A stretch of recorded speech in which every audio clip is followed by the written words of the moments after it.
Nou ja, dit bly altyd 'n voorreg om 'n belofte af te lê dat ons kinders sal onderrig en natuurlik ook laat onderrig. Nou van u wat ons nou daardie verre ou jare uitkom, sal dit ons nou onthou dat ek my kind sal onderrig breedvoerig oor hoekom leef ons soos ons leef. Wat is geloof? Wat is die groot werk wat Christus vir ons kom doen het? En dit bly 'n baie groot verantwoordelikheid en ook 'n groot voorreg, maar ons is ook dankbaar dat hier by die ACK lê die gemeente ook 'n belofte af. Want dit verg 'n gemeenskap om 'n kind groot te kry en op die weë te hou. In my eie verlede onthou ek dit hoeveel keer mense met my gepraat het oor my lewe. En dit kom uit 'n gemeente uit. Daarom neem ons vrymoedigheid om met mekaar te praat en vir mekaar te bid en te ondersteun. Nou ja, ek kyk maar nou na die tyd, want ons wil nou nie graag hê dat ons te lank hier bly nie, maar ek het gehoor ons is gereed vir so 'n uur en 'n half, die kamera is gelaai. Ja, ek wil maar net 'n glimlag hoor. Nou ja, kom ons buig net vir 'n oomblik ons hoofde, dan bid ons net saam. Ons Vader, baie dankie vir u woord, wat ons nou kan lees. Maak ons harte oop en ontvanklik, Vader, vir u woord en natuurlik ook die verkondiging daarvan. Maak ons harte oop, ontvanklik, gee ons wysheid. Gee vir ons die verligte oë van die verstand, soos Efesiërs dit vir ons leer. Dankie dat ons kan hoor wat die Gees aan die gemeente wil sê. Amen. Nou ja, ek het 'n hele skriflesing opgegee, maar ek dink net terwille van die tyd wil ek graag net die teksvers uitwys waaroor ons graag gaan praat vanoggend. En dit is vers 19. So 'n wonderlike teksvers. Iets wat verband hou met die volk Israel. En as ons kyk na die geskiedenis van die volk Israel, dan was dit verseker 'n feit hoe hulle gelewe het. Maar ons weet ook, voor wedergeboorte, die heel eerste lyntjie wat ons gelees het op waaroor die doop gaan, sien ons dit dat iemand in die hemel kan kom slegs deur wedergeboorte. En dit is Johannes 3 wat dit so mooi en uitdruklik vir ons uitbeeld, dat daar 'n oomblik in ons lewe moet wees waar ons die Here Jesus aanvaar as verlosser en saligmaker, hom aanneem. Ons weet Johannes leer dit vir ons, hy sê elkeen wat hom aangeneem het, aan hulle het hy die mag gegee om kinders van God genoem te word. Daar moet so 'n oomblik wees. Ons noem dit soms bekering, en in hierdie geval vanoggend wil ek sinspeel daarop dat God vir ons 'n nuwe hart gee. 'n Nuwe binneste skep. En dis waaroor vers 19 ook gaan van Jesegiel 11. Ek sal hulle 'n ander hart gee en 'n nuwe gees onder hulle laat posvat. Ek sal die kliphart uit hulle liggaam verwyder en hulle 'n hart van vleis gee. Nou ja, daar in Desember 1982 het 'n baie merkwaardige ding gebeur in die geskiedenis. Nou, dit is nou lank voor my geboorte, maar daar het 'n merkwaardige ding gebeur. En dit is dat Dr. Barney Clark het uit 'n hartkwaal gehad en hy was die eerste persoon gewees op aarde om 'n meganiese hart te ontvang. Hartoorplanting.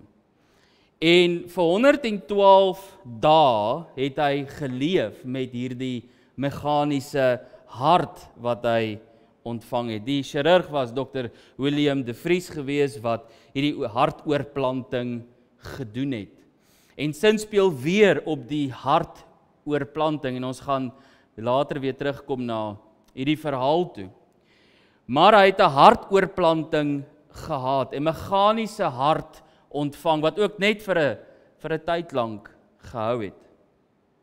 En hoe meer ons dink aan die woorde van die profeet Jesegiel, dan besef ons dat die volk Israel en gegeewe hulle geskiedenis, die rede waarom hulle vir 40 jaar in die woestyn was, en gegeewe die geskiedenis van die volk Israel, en ons kyk na waarom die Here Jesus gekruisig is, die Jodendom, die volk Israel, die harde hart wat hulle gehad het, wys ons net daarop dat hierdie volk het 'n hartprobleem gehad.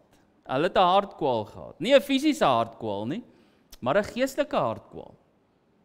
Dis waarom hulle so baie keer van God afgedwaal het, selfs by die berg Sinaï, toe Moses op die berg was en Aaron op die voetenend van die berg, dat hulle 'n goue kalf gemaak het. So vinnig dat hulle afvallig geword het. Hoekom? Die hart. Hulle het 'n hartprobleem gehad. Ons weet, die Here Jesus leer dit in die Nuwe Testament. Hy sê, dis nie wat ons in ons monde sit wat ons onrein maak nie, maar dit is van wat uit die hart van die mens kom wat ons onrein maak. Daarom kyk 'n mens luister na wat mense sê en kyk hoe hulle optree en dan sien jy dat die mens het 'n hartprobleem. Nou, waar is die hart van die mens waarvan ek nou praat? Nou wil ek vir julle sê, jou totale wese. Hoe jy dink, hoe jy redeneer, alles van jou. Dit is die hart van die mens. En ons sien hierdie volk Israel, hoe hulle hard geword het en soms verhard teen God, koud geword het teenoor God, teenoor sy wil. Ons lees die boek Rigters. Waaroor gaan die boek Rigters? Die volk raak afvallig, God roep 'n rigter. Dan dien hulle God weer so vir 'n paar jaar en dan verdwyn die rigter, dan raak die volk weer afvallig en dan stuur God die volgende rigter. En ons sien dit in die volk se geskiedenis. En jy weet wat, dikwels sien ons dit ook in ons lewens, is dit nie? Somtyds ons harte veroorsaak ons dat ons afdwaal, dat ons koud word teenoor God, teenoor sy wil. Die volk het telke male die pad verlaat om hulle eie pad te loop. Ons lees dit in Jesaja 53. Ons het elkeen gedwaal soos skape, ons het maar elkeen ons eie pad geloop. Ons sien dit, ons dwaal af. Maar hier volg ons die woorde van die profeet, hoe hy God se woord openbaar. Ek sal vir hulle 'n nuwe hart gee. Ek sal vir hulle 'n nuwe gees in hulle binneste gee. En hy het die aard van die saak ook van toepassing vandag. Vandag. En net soos Israel het die mensdom vandag 'n nuwe hart nodig. En weet jy wat? Selfs miskien onder ons vanoggend hier, is hier dalk iemand wat nog nie 'n hartoorplanting gehad het nie. Wat vanoggend dalk nog met hierdie kliphart leef. Wat weier om te buig voor God, wat hardkoppig is en eiesinnig is en koud is en hard is. Die woord van God kan nie penetreer nie, want die hart is te hard. Maak nie saak wat in die verlede gebeur het of wat in die geskiedenis gebeur het, hoekom die hart so hard is nie, maar ek kan vir u dit sê, koning Dawid het dit gesê, dat ons het so 'n hart van geboorte af. Jy weet, ons wonder dikwels, waarom daai 2-jarige moes ewe skielik net besluit, nou val ek op die grond in die middel van die winkelsentrum, want ek kry nie my sin nie, en ons gooi 'n tantrum. Mamma het gesê nee, en Boetie sê, ek huil. Want as Boetie kraai, Mommy wil buy, en hulle huil en hulle skree, want hulle kry nie hulle sin nie, en hulle kry nie hulle wil nie, en hulle gooi hierdie tantrum, en ons wonder, maar hoekom doen hulle dit? Hoekom? Want ons word gebore met 'n harde hart. Ons word gebore en ontvang in sonde en in ellende. Dis wat koning Dawid gesê het. In sonde het my moeder my ontvang. Daarom as daai koekieblik leeg is op die rak, en daar staan 3 manne langs mekaar, wie het dit gegee? Dan gaan niemand weet wie het dit gedoen nie. Niemand weet nie. En hulle jok. Ons jok. Ons lieg van geboorte af, mense. Dis die realiteit. Ons kan nie vir onsself sê, nee, dis nie so nie. Jy weet dit. Jy weet dit. Hoekom? Want dis die hart van die mens wat 'n probleem is. Ons lewe met hierdie harde kliphart binne in ons. En dan moet 'n oomblik kom waar God 'n hartsoorplanting doen en hy haal die harde hart uit en hy gee vir ons 'n hart van vlees. 'n Nuwe hart. Jy dink anders, jy leef anders. Nou ja, elkeen van ons het so 'n hart nodig. As ek kan begin by 'n eerste gedagte. Ons het elkeen so 'n hart nodig. Ek geniet dit vandag as die jonger mense sê, volg jou hart. Doen wat jou hart vir jou sê om te doen. Moenie daai raad volg nie. Ons sê altyd, soos koning Dawid, dis Agitofel daai. Moenie jou hart volg nie. Hoekom nie? Jeremia leer dit vir ons in Jeremia 17 vers 9. Hy sê vir ons, bedrieglik is die hart bo alle dinge. Verdorwe is dit. Wie kan dit verstaan? Ons moet verstaan, die wese van ons menswees, die beheerkamer van ons lewe is bedrieglik. Jy kan nie jou hart vertrou nie. Jy kan nie. Jy kan nie staat maak op jou hart nie. Jy kan nie sy raad volg nie. Jy kan nie jou eie wil volg nie. Dit is bedrieglik. In sy kern is hy verkeerd. En in die kern van ons menswees is ons sondig. Romeine 3 vers 23 sê, want almal het gesondig en is ver van die heerlikheid van God. In die ou vertaling praat ons van, ons almal het gesondig en dit ontbreek ons van die heerlikheid van God. Jy sien, dis die realiteit. Ons lewe in vyandskap met die wil van God. Ons lewe in rebellie teen God. As die 10 gebooie vir ons sê, moenie steel nie, dan sê my hart vir my, daai potlood wat daar lê, is skerper as my potlood, ek gaan hom vir my vat. Eenvoudige voorbeeld. As die 10 gebooie vir ons sê, wat ons stigmeester na Christus toe is, as hy vir ons sê, moenie begeer nie, dan sê die hart vir my, jou buurman se boot is mooier as jou nie, jy kort 'n nuwe boot. Dan praat ons nie van die buurman se vrou of se man nie, want dis ook waarvan Eksodus praat.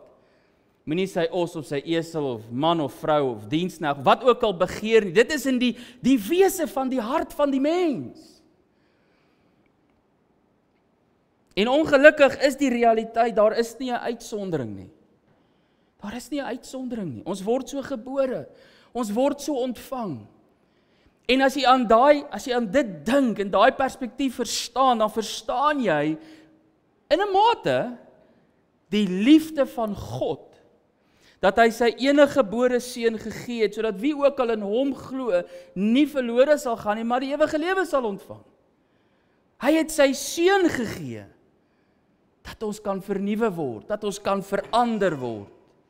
So aan die wese van hierdie hart van klip lê hierdie vraag, kan die menslike natuur verander? Kan die mens se natuur verander? En ek kan vir u vanoggend sê, as ek kyk na die woord van God, dan sê ek vir u, absoluut waar. Dit is so. En ek dink jy kan jou eie lewe vat as 'n voorbeeld. Hoe jy eens geleef het, jy kom tot bekering, en hoe jy nou leef, is 'n wesenlike verskil van die verlede. Wesenlike verskil. En soms moet 'n ou verstaan, waaroor gaan hierdie wedergeboorte, en is 'n wonderlike, net 'n eenvoudige voorbeeld. As jy dit wil verstaan, dan dink jy aan hierdie terme, is 'n veranderde wil. Voor bekering, is dit nie vir my 'n probleem om te sondig nie. Daar's nie vir my 'n probleem nie, daar's vir my geen stop nie. Die Bybel sê, ons doen sonde, omdat ons sondaars is. Ons het nie 'n probleem daarmee nie, maar die oomblik wat jy weer gebore word, verander daar iets binne in jou wat sê, ek wil nie meer nie. Ek wil nie meer nie. Ek wil nie meer sondig nie. Ek wil tot eer van God leef. Romeine 7, Romeine 8 word 'n waarheid, dat ek wil nie die slegte doen nie. Ek wil nie. Ek wil tot eer van God leef, 'n veranderde wil. Dit is nie meer vir my lekker om in die dronkpartye te wees nie. Dit is nie meer vir my lekker om in die wêreld te wees nie. Ek wil nie meer daar wees nie. Ek voel so 'n bietjie ongemaklik in die wêreld.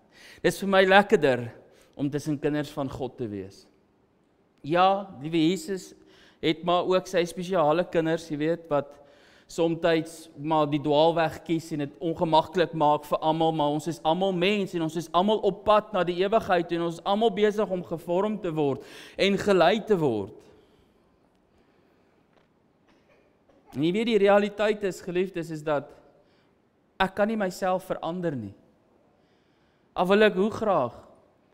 Miskien is dit die realiteit in die lewe, hoeveel keer jy al probeer het om 'n nuwe blaadjie om te slaan. Vandag gaan ek minder vloek. Dan stap jy by die werk in en dan beland daar 'n dokument op jou tafel en dan loop dit so stroop.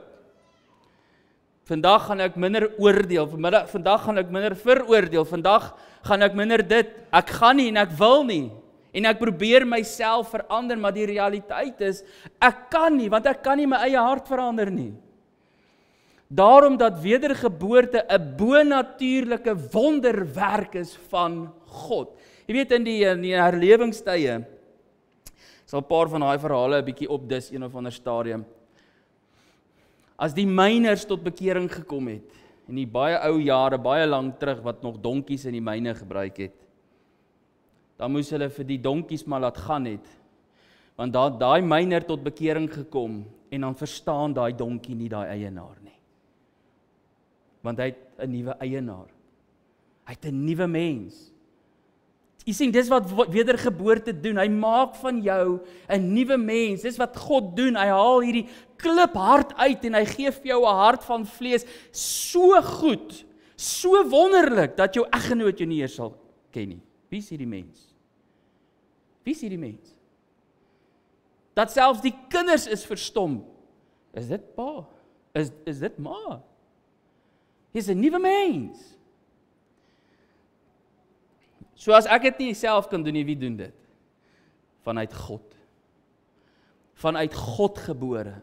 Deur die Gees gebore. Hoe gebeur dit? Wel, in die eerste plek, as ek nou dink aan rehabilitasieprogramme en veral die AA-programme, die eerste stap tot rehabilitasie is erkenning. 'n Mens moet besef, hoorie, ek is 'n verlore mens. Ek het 'n hart, 'n kliphart. Ek doen sonde omdat ek 'n sondaar is. Ek het 'n nood aan die verlosser. Jy sien, die evangelie is goeie nuus. Maar goeie nuus is goeie nuus in die lig van slegte nuus. En die slegte nuus is, ek het 'n verdorwe hart. Ek kan myself nie red nie. In totaliteit is ek verdorwe. Ek is in 'n hulpelose toestand. En net God kan my wederbaar, maar ek moet op die punt kom waar ek moet besef, Here, ek het U nodig. Ek het U nodig, Here. Ek roep uit na verlossing, ek roep uit na die ewige lewe, want ek besef, as ek vandag te sterwe kom, waar eindig ek? Jy sien, as jy vir jouself daai vraag vra, as ek vandag te sterwe kom, weet ek is by God die Vader in sy heerlikheid. Of sal dit wees soos die ryk man en Lazarus se verhaal, die ryk man wat in smarte sy kop opgehef het. In die aard van die saak, ek erken, en dan saam met erkenning loop belydenis, ek bely, Here, ek verstaan, ek is 'n helverdiende sondaar. Dis wie ek is. En 1 Johannes 1 vers 9 sê, as ek my sonde bely, as ek my oortredinge bely, hy is getrou en regverdig om my die sonde te vergewe en my te reinig van alle ongeregtigheid. Dis die getrouheid van God. Dit is wat God wil doen. As ons wil praat van wat is die wil van God, dan sê hy wil nie hê dat enige mens verlore gaan nie, maar dat alle mense tot bekering moet kom. Dis 'n wonderlike voorreg om te weet dat daar is iemand wat my so lief het, hy het sy enige seun gegee, sodat ek die ewige lewe kan ontvang. En maar soos wat ons ook maar altyd weet, mense met hartkwale, as jy hulle vra, hoe gaan dit met die hart? Ja, dis okay, is niks fout nie, is nie bekommerd nie, maar kyk, ons weet dat die kort asem is daar, en die pyn is op die bors, maar nee, it's all good, is alles reg. En baie keer doen ons dit geestelik ook. Hoe gaan dit geestelik? Jy weet, veral as die dominee kom huisbesoek doen, hoe gaan dit geestelik? Nee, dominee, dit gaan fantasties. Gaan so goed, maar jy weet, geestelik is op 'n afdraande pad. Is op 'n afdraande pad. En in die hart van die saak, ja, ons bely ons sonde, ons laat staan dit. Maar dis nie die hart hiervan nie. Die hart is om te kom tot geloof in Christus Jesus. Johannes 14 leer ons, hy sê, dat die Heilige Gees sal kom om hierdie wêreld te oortuig van sonde, geregtigheid en oordeel. En die sonde waarvan alle mense skuldig is, waaraan alle mense skuldig is nie omdat ons alle wêreldse dinge doen, en ek gaan nou nie al die mooi lyste opnoem nie. Maar die Here Jesus sê daar, hy sê sonde, omdat ons nie glo in die enige gebore seun van God nie. En ongelukkig wys ons lewe dit. Wys ons lewe dit. Die vrug wys dit vir ons.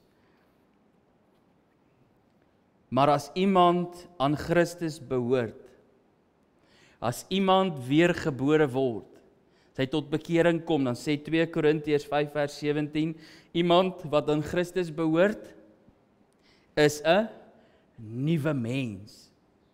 Is 'n nuwe mens. Die ou dinge, hy maak dit lewend. Die ou dinge is verby. Hy maak jou lewend. 'n Nuwe mens het gekom.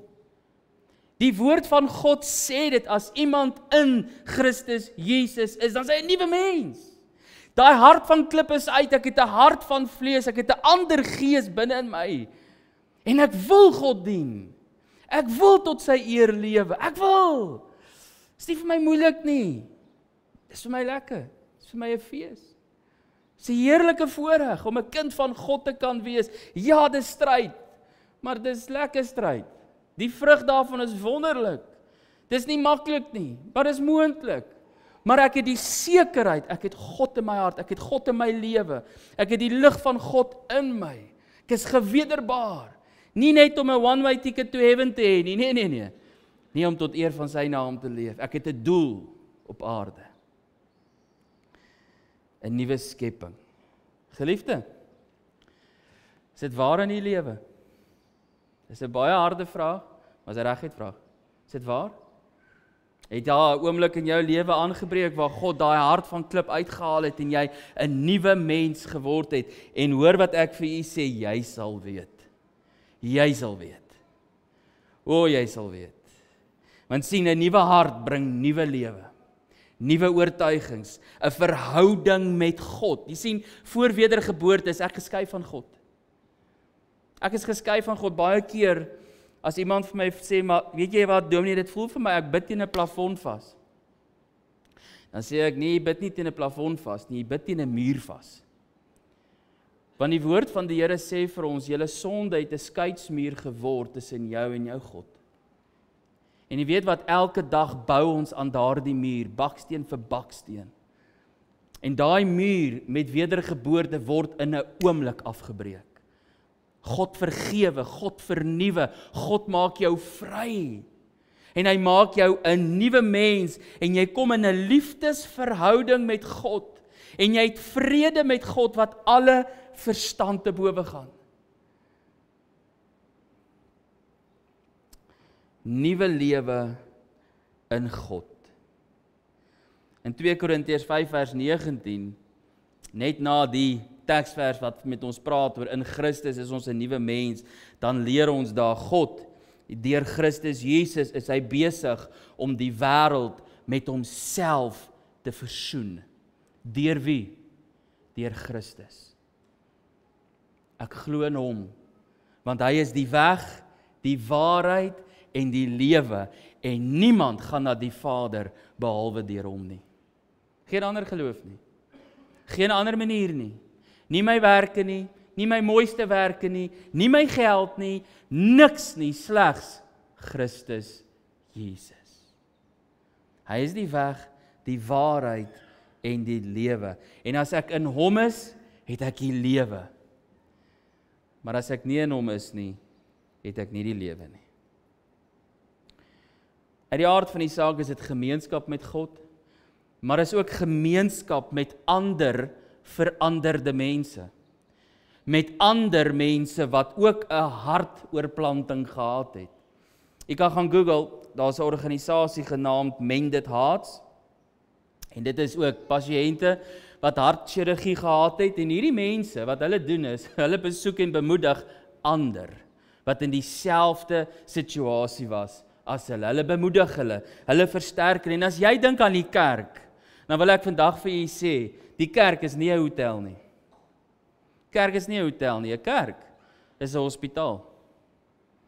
Mense wat deur 'n hartoorplantingsfase gegaan het, kinders van God, wie verander is, wat mekaar versterk, mekaar bemoedig, mekaar dra en liefhet. Mended hearts. Mense wat kan getuig, God het my verander. En as dit nog nie waar is vir jou nie, ons lewe in genadetyd. Daai geleentheid is vanoggend. Daai geleentheid is vanoggend. En uit die aard van die saak, as jy dink aan 'n derde, is 'n nuwe kwaliteit van lewe. Jy weet terug by die verhaal van Dr. Barney Clark. Daai meganiese hart het hom 112 dae daarna nog laat lewe. Maar wanneer God my hart verander, wanneer God vir my 'n hart van vlees gee, gee hy my die wat? Ewige lewe. Die ewige lewe. Soos ons nou maar sê, gratis geskenk. Is joune. Hy gee vir jou homself, maar hy gee vir jou die ewige lewe. En soos Johannes 10 dit vir ons leer, en jy sal nooit verlore gaan tot in ewigheid nie. Geliefdes, miskien het jy afgedwaal. Jy weet van 'n oomblik in jou lewe waar jy God brandend gedien het, met 'n brandende hart gedien het, en jy weet jy het afgedwaal. Vanoggend moet jy sit en sê, Here, ek besef ek het afgedwaal, ek kom terug. Ek kom terug, vanoggend is daai terugkom, ek kom terug. Miskien sê jy vanoggend, so 'n gebeurtenis het nog nooit plaasgevind in my lewe nie. Daar was nog nie 'n hartoorplanting gewees nie. Ek lewe nog met hierdie hart van klip. Vader, haal dit uit, gee vir my 'n hart van vlees. Gee vir my 'n nuwe gees in my binneste. Maak my vry van die kettinge van die onreg. Maak my u kind, vergewe my. En jy weet wat, terug by 1 Johannes 1 vers 9, as ek my sonde bely, hy is getrou en regverdig om dit te vergewe. Dis die hart van die Vader. Soos die verlore seun, hy weggehardloop het, en hy kom terug, het die Vader nie daar gestaan met 'n sambok om vir hom te vra, nou hoekom het jy dit gedoen, en hoekom het jy, nee, hy staan met oop arms, en hy wag. Hy wag. Ek weet nie hoekom nie, maar altyd as ek aan daai verhaal dink, dan voel dit vir my, jy sit iewers op die Vrystaatse vlakte op 'n plaashuis met so 'n lang grondpad daar voor die huis. En dan sien ek die pa wat daar op die stoep sit en wag. En wag. En wag. En dan sê die verhaal ook in die Bybel, hy het die seun gesien aankom van ver af. En dan sien die pa ook net daai stofwolkie op daai grondpad aangeloop kom. En hy weet dis sy kind wat terugkom. Geliefdes, dit help nie om met 'n harde hart te leef nie. Dit help nie. Dit bring ons maar net in groot skade. En al gebed wat ek vertrou dat u vanoggend kan opstuur na die hemel toe, is Here, gee my asseblief 'n nuwe hart. Maak my 'n nuwe mens. Amen. Kom ons bid saam. Ons Vader, ek dank U vir U genade. Ek dank U vir vrymakende liefde. Dat U vergewe, dat U vergifnis skenk, mildelik en vrylik. En Vader, miskien is hier vanoggend iemand wat hierdie gebed bid. Vader, gee my 'n nuwe hart. Verwyder hierdie hart van klip, gee vir my 'n nuwe gees, 'n nuwe hart in my binneste, 'n hart van vlees, 'n sagte, ontvanklike hart. Dan bid ek, Vader, dat U woord gestand sal doen, wat sê ek sal jou die sonde vergewe.